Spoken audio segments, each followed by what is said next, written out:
लोग बात करेंगे यूनियन एंड इट्स टेरिटरीज के चैप्टर के बारे में, दैट इज पॉलिटी डे 2। तो पिछली वीडियो में हम लोगों ने बात की थी making of the Indian constitution. This portion is very very important for the ND as well as for the CDS portion. इससे कई बार क्वेश्चन पूछे जा चुके हैं सीडीएस में भी और तो और एनडीए में भी। आज हम लोग बात करेंगे यूनियन एंड इट्स टेरिटरीज के बारे में। तो अगर आप लोगों ने पिछली वीडियो नहीं देखी है तो एक बार पीछे जाके एक बार आप देख सकते हैं उस वीडियो को भी। तो हम लोग ये चैप्टर शुरू करने जा रहे हैं आज, यूनियन एंड इट्स टेरिटरीज।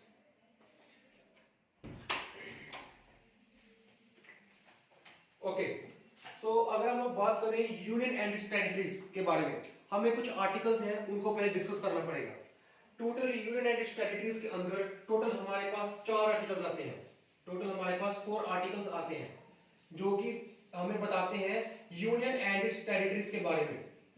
और ये 4 आर्टिकल्स हैं, जो 4 आर्टिकल्स हैं इनको हम लोग बोलते हैं first part. They are the first part of the constitution, first part of the constitution. अब इसमें से क्वेश्चन क्या बनेगा? अब लीजिए यहीं से क्वेश्चन बन गया। क्वेश्चन बनेगा article 1 to 4 is in the which part of the is in which part of the constitution? You will directly say it is in the first part of the constitution, that is article 1, 2, 3 and 4. First 4 articles are comes under union and its territories and it is the part 1. Now let's talk about what the articles are. अब हम लोग बात करेंगे सबसे पहला article number 1। हमें article 1 क्या बोलता है? हमें आर्टिकल 1 बोलता है India that is Bharat. India that is Bharat. इसके बारे में हमें इंडिया के बारे में हमें बताता है दैट इज आर्टिकल नंबर 1। अब आर्टिकल नंबर 1 जो है ये हमें अभी हम लोग करेंगे कैसे? अब आर्टिकल नंबर 1 हमें 2 चीजें बताता है। पहली चीज बताता है हमें नेम ऑफ द कंट्री। पहली चीज बताता है नेम ऑफ द कंट्री, वो मैंने भी लिख दिया, that is India that is Bharat. और सेकंड चीज हमें बताता है टेरिटोरियल एक्सटेंट।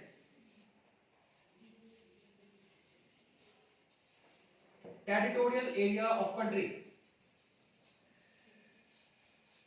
इसका मतलब क्या है? टेरिटोरियल एरिया ऑफ कंट्री का मतलब है कि हमारा जो पोर्शन है ऑफ इंडिया का वो कैसे, हमारा लैंडमार्क जो है वो कौन कौन से कवर हो चुके हैं उसके बारे में territorial area of the country के बारे में बताता है। आर्टिकल 1 क्या है? Article 1 that is Bharat that is India. वो हमें क्या बताता है? वो हमें सिर्फ 2 चीजें बताता है, that is name of the country and territorial area, territorial area of the country. हमें सिर्फ आर्टिकल 1 ये 2 चीजें बताता है। अब उसके बाद हम लोग बात करेंगे आर्टिकल नंबर 2 के बारे में।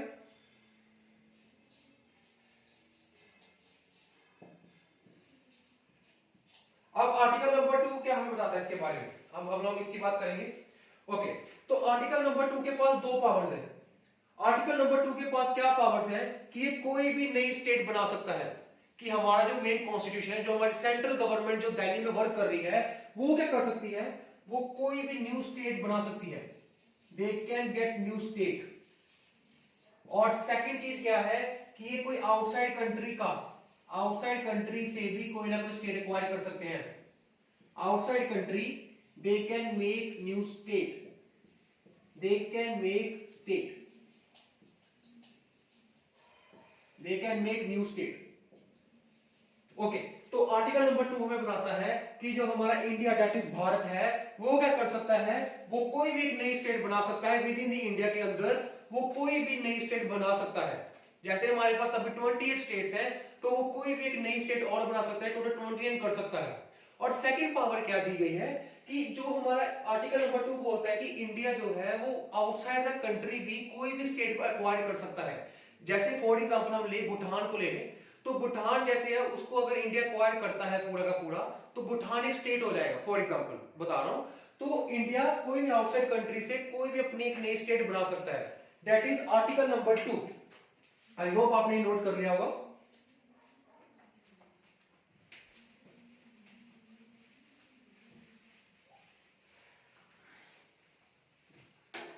ओके, अब हम लोग बात कर रहे हैं आर्टिकल नंबर 3 के बारे में। अब आर्टिकल नंबर 3 हमें क्या बताता है? Article number 3 is very very important. अब आर्टिकल नंबर 3 का फंक्शन क्या है? आर्टिकल नंबर 3 का फंक्शन है जैसे हमारे विद इन द स्टेट है, जैसे हमारा पूरा एक इंडिया है, पूरा एक स्ट्रक्चर वे में इंडिया बना हुआ है।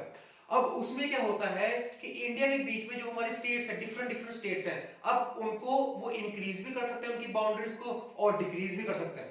This is the first function of the article number 3, that increase and decrease of size of the boundaries, size of the states. State को इंक्रीज भी कर सकता है और डिक्रीज भी कर सकता है। और दूसरी चीज क्या है कि ये कोई भी स्टेट का ऑल्टर नेम भी कर सकता है, स्टेट ऑल्टर नेम्स। जैसे कोई भी स्टेट है, जैसे हम ले लें फॉर एग्जांपल पंजाब है, अगर आर्टिकल नंबर 3 के दौरान सेंट्रल गवर्नमेंट इनके पास पावर है कि वो पंजाब का नाम कुछ भी रख सकते हैं, वो चेंज कर सकते हैं नाम को, और तो और इसकी बाउंड्रीज को भी और इसके इंक्रीज और डिक्रीज भी कर सकते हैं इसके साइज को। ये दो फंक्शंस हैं, दैट इज आर्टिकल नंबर 3 के। और थर्ड क्या आता है, थर्ड आता है ये हमें ऑल्टर भी करता है इनकी बाउंड्रीज को, alter the boundaries of the states, boundaries of the state. These things are very important that comes under the article number 3 कि increase और decrease of the state और alter the name और alter the boundaries को भी alter करता है। ये आप प्लीज एक बार नोट कर लीजिए। आई होप आप लोगों ने ये नोट कर लिया होगा।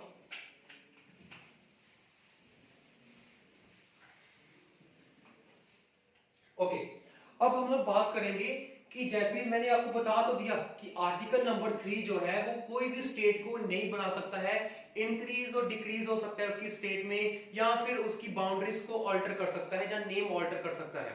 अब इसे होगा क्या, जैसे इसकी कोई रिकमेंडेशंस होती हैं, दो रिकमेंडेशंस इंपॉर्टेंट है। पहली रिकमेंडेशन इंपॉर्टेंट है, जब भी हमारी जो पार्लियामेंट है उसको कोई भी एक स्टेट का बाउंड्रीज को ऑल्टर करना है या नेम ऑल्टर करना है, तो सबसे पहले वो प्रेसिडेंट ऑफ इंडिया की रिकमेंडेशन के अलावा नहीं हो पाएगा।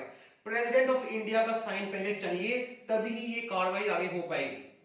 और सेकंड पॉइंट, सेकंड में इंपॉर्टेंट पॉइंट ये है, जो हमारा प्रेसिडेंट है इंडिया का, वो क्या करेगा, वो सबसे पहले वो स्टेट को बुलाएगा और उनसे पूछेगा कि आप लोगों को पास हम एक हफ्ता देते हैं या 2 हफ्ते देते हैं कि आप हमें बताओ कि आपकी ये बाउंड्रीज होनी चाहिए एक्सटेंड या फिर नहीं होनी चाहिए।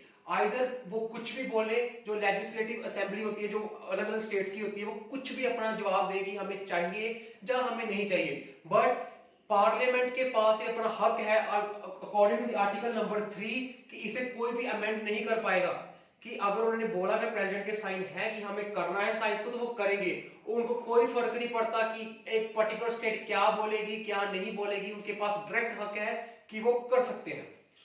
ठीक है, अब हम लोगों ने आर्टिकल नंबर 2 के अंडर बात की थी कि ये जो हमारे स्टेट्स हैं ये क्या कर रही है कि जैसे हम लोग किसी बाहरली स्टेट से हम कोई अपनी स्टेट बना सकते हैं, अदर कंट्रीज की स्टेट बना सकते हैं एक्वायर करके। क्या हम लोग अपनी स्टेट किसी को दे सकते हैं, जैसे हम अपनी कंट्री की जो हमारी स्टेट है वो हम किसी और को दे सकते हैं? Yes, it is possible under 2 main conditions. पहली कंडीशन ये होगी कि अगर तो हमारा कोई डिस्प्यूट चल रहा है किसी कंट्रीज के साथ, और हमारा आपसी समझौते के साथ क्या हुआ कि हमारे आपसी बैठक हुई और वहां पे इंडिया ने अपना उनको दे दिया कि यस हम अपनी जो स्टेट है हमारी वो हम आपको दे रहे हैं। फॉर एग्जांपल हम त्रिपुरा स्टेट हम दे रहे हैं बांग्लादेश को, हम फॉर एग्जांपल बोल रहा हूं कि हम दे रहे हैं उनको बैठ के, तो हमें कोई भी अमेंडमेंट की जरूरत नहीं है, इंडिया डायरेक्टली ही उनको दे देगा स्टेट अपनी। सेकंड मेन कंडीशन आती है, अगर कंफ्लिक्ट चल रहा हो, अगर वॉर चल रहा हो और अगर इंडिया को कोई ना कोई अपनी देनी है टेरिटरी उनको देनी है कोई अदर कंट्रीज को, तो क्या इंडिया कर सकता है? सबसे पहले according to the amendment number 368 के अंडर तभी इंडिया अपनी जो भी इंडिया के पास स्टेट है वो उसको दे सकता है, सबसे पहले अमेंडमेंट होगी। This point is important for your additional knowledge, right. अब हम लोग उसके बाद बात करेंगे आर्टिकल नंबर 4। ओके, अब फोर्थ आर्टिकल में हो क्या रहा है? फोर्थ आर्टिकल के अंदर ये हमें बताया गया है कि fourth article is very important, like it has the power that article 2 and article 3, article 2 and article 3 ये कभी भी अमेंड नहीं होंगे, कैन नेवर बी अमेंडेड। हम लोग एक वैसे कह सकते हैं कि आर्टिकल नंबर जो 4 है वो सुरक्षा प्रोवाइड कर रहा है आर्टिकल नंबर 1 को, और आर्टिकल नंबर 2 को और आर्टिकल नंबर 3 को प्रोवाइड कर रहा है। एक हिसाब से सिक्योरिटी ही प्रोवाइड कर रहा है आर्टिकल नंबर 4।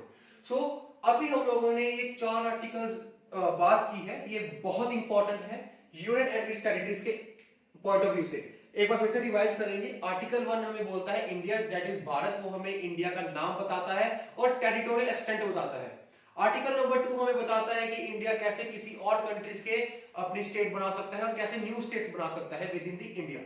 और थर्ड आर्टिकल नंबर 3 जो है वो हमें बताता है कि जो इंडिया है वो कैसे अपनी अपनी जो स्टेट्स हैं उनकी बाउंड्रीज को एक्सटेंड कर सकता है, कैसे नेम को चेंज कर सकता है।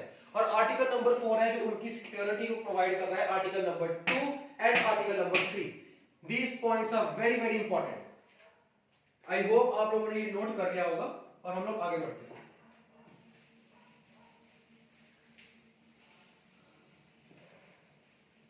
ओके, अब आप लोग कहेंगे सर आपने ये आर्टिकल नंबर 4 आर्टिकल तो डिस्कस कर लिए, अब क्या?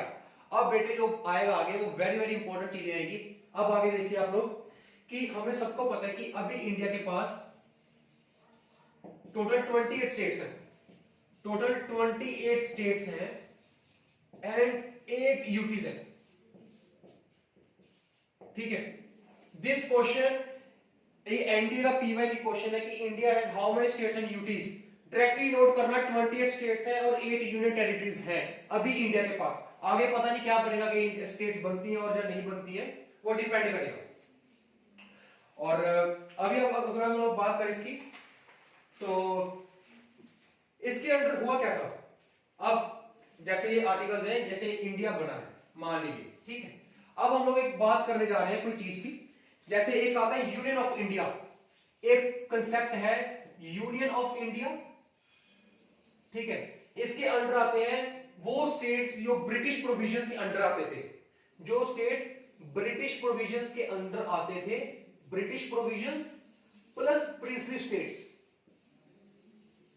जो कि उनके अंडर आते थे, ठीक है। और सेकंड जो बात है वो आती है यूटीज, जो कि हमारी है UTs, this is called territories. Territories का कंसेप्ट आपको मैं डीप पॉइंट ऑफ व्यू से बता रहा हूं एक बार। और थर्ड हमारे पास आती है फ्यूचर, फ्यूचर स्टेट्स और टेरिटरीज, और टेरिटरीज। अगर हम लोग बात करें कि जो हमारी टेरिटरीज है वो फार वाइडर है than the union of India. और अब यूनियन ऑफ इंडिया में क्या होता है, सिर्फ यूनियन ऑफ इंडिया में सिर्फ हमारा British provisions plus princely states आती हैं। ये है हमारा सिर्फ यूनियन ऑफ इंडिया, जो कि इंडिया एक समूह है जिसका। और जो हमारा यूटीज है, अगर हम टेरिटरीज की बात करें तो टेरिटरीज के अंडर यूटीज भी आती है, दैट इज यूनियन टेरिटरीज, उसके अंदर यूनियन ऑफ इंडिया भी आता है, और उसके साथ हमारा जो फ्यूचर आएगा, जो हमारा फ्यूचर में इंडिया की कोई और स्टेट बनेगी और कोई यूटी बनेगी, वो भी आती है। सो इससे पॉइंट क्या पता लगता है हम लोगों को, that territory of India is far wider than the union of India. ये आपका जो टेरिटरीज का इंपॉर्टेंट पॉइंट है, इसको आप एक बार नोट कर लीजिए। This point is important, that territory के अंदर यूनियन ऑफ इंडिया आता है, यूटीज आते हैं और फ्यूचर ऑफ स्टेट आता है। आई होप आप लोगों ने नोट कर लिया होगा पॉज करके।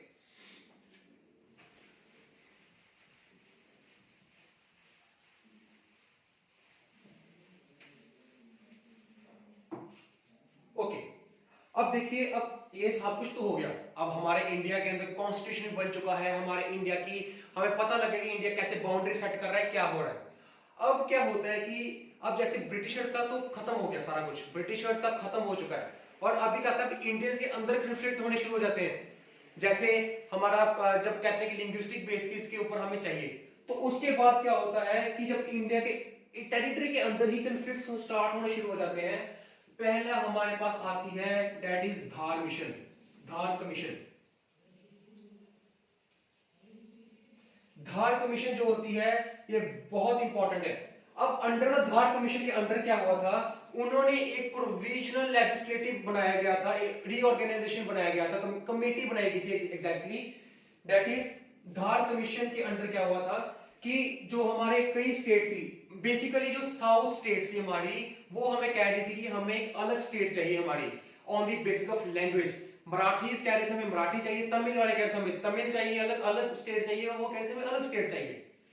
तो अंडर द धार कमीशन के अंडर क्या हुआ था, इसके अंडर उन्होंने मना कर दिया गया था rejected the proposal for reorganization of states on basis of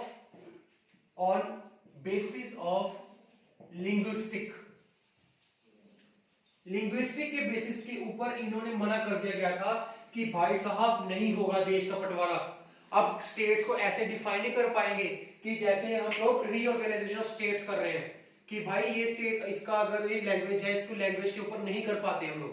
तो इसके बाद क्या हुआ था कि जब ये जो हमारी धार कमीशन है, जब हमारी धार कमीशन ऐसे हुआ था तो उसके बाद क्या होगी, प्रोटेस्ट होने शुरू हो गए इन दी आंध्रा के अंदर। अब जो पॉइंट आ रहा है वो वेरी वेरी इंपॉर्टेंट पॉइंट आ रहा है इसके बाद, दैट आफ्टर दिस अगर हमारे पास धार कमीशन ने तो भाई मना कर दिया तो इससे क्या होगा कि इंडिया में काफी हैवॉक पहन गया कि यार हम लोग तो कह रहे थे कि हमें लिंग्विस्टिक बेसिस के ऊपर चाहिए एक स्टेट चाहिए और धार कमीशन ने तो मना कर दिया, तो पूरे इंडिया के अंदर हैवॉक चल गया।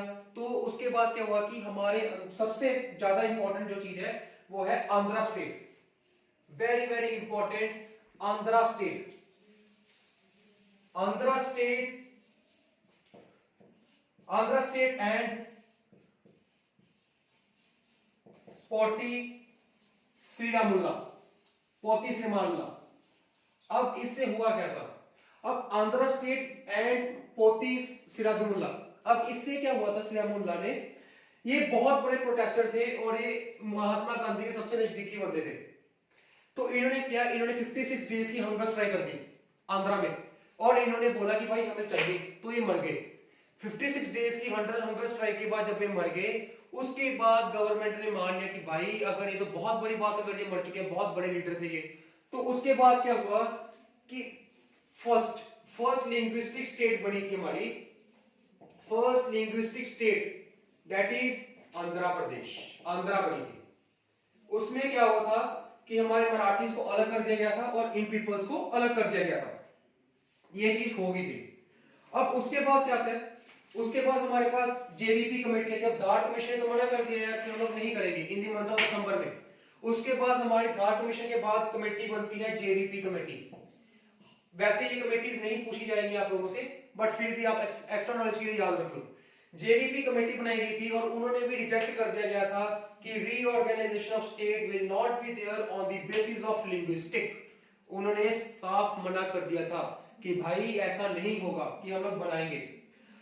अब उसके बाद क्या हुआ, अब इंडिया ने एक्सेप्ट कर लिया है कि यार एक स्टेट तो बना दी उन्होंने लिंग्विस्टिक के बेसिस के ऊपर। अब बाकी कंट्रीज कहते हैं अच्छा भाई अगर ये बात है कि दम के ऊपर बात आती तो हम भी किसी से कम नहीं है। तो फिर सारी स्टेट्स क्या हुई, उन्होंने भी हैवॉक करना शुरू कर दिया कि हमें लिंग्विस्टिक बेसिस के ऊपर एक नई स्टेट चाहिए, सिर्फ हमें लैंग्वेज के आधार पे चाहिए। उसके बाद हमारे पास आती है वेरी वेरी इंपॉर्टेंट चीज जो है फैजल अली कमीशन। उसके बाद हमारे पास आती है फैजल अली कमीशन।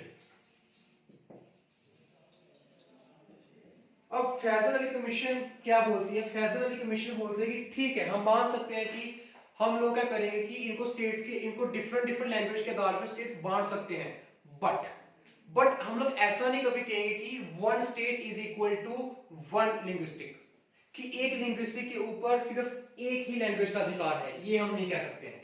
तो this is all about the Faiz Ali commission. इसके अलावा क्वेश्चन नहीं पूछा जा सकता आप लोगों से, जितना बताया है उतना ही आएगा आप लोगों को, ठीक है। बस these things are very very important for a union and its territories। उसके बाद हम लोग वैसे बात करेंगे, उसके बाद क्या हुआ था,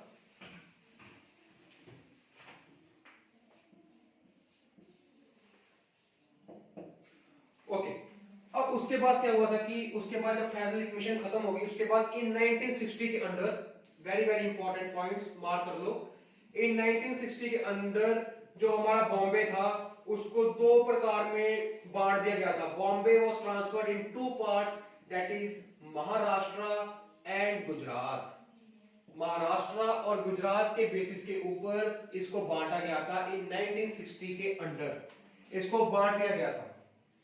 उसके बाद क्या आता है, उसके बाद हमारे पास आता है Dadar and Diu, Dadar and Nagar Haveli. Dadar and Nagar Haveli इन 1961 में बनी थी। इसमें क्या हुआ कि सबसे पहले पुर्तगीज जो थे हमारे, वो सबसे पहले इंडिया में आए थे और सबसे भाग गए थे।